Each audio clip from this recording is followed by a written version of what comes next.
Well, the Albanese government is looking at ways to make power bills more affordable for households and businesses.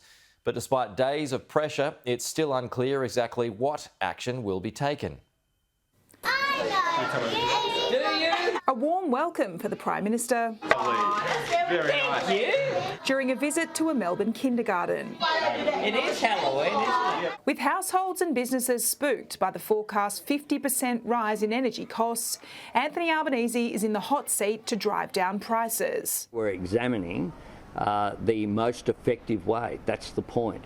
The government is looking at making the code of conduct for gas producers mandatory, and it's also weighing up a price cap, something the energy regulator warns must be done within weeks due to looming contracts. And we want to act responsibly, and we want to act as soon as is practicable. His treasurer going further in Brisbane, hinting at a big intervention. We are prepared to contemplate options that might not have seemed possible a year or two ago.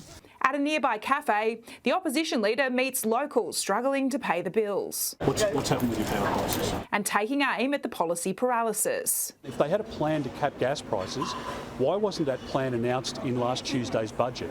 The government not just feeling the heat from the coalition, but also one Labor Premier. He knows my view. My view's been consistent for a long time now. We need a domestic reserve in this country.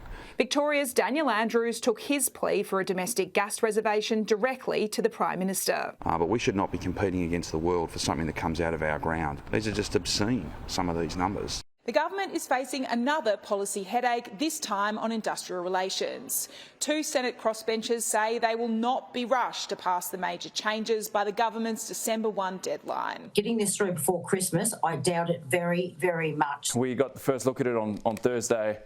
There's a fair bit to go through. The 240-page legislation includes controversial changes to expand multi-employer bargaining. The Workplace Relations Minister has told Sky News he's deeply reluctant to cave to the crossbench.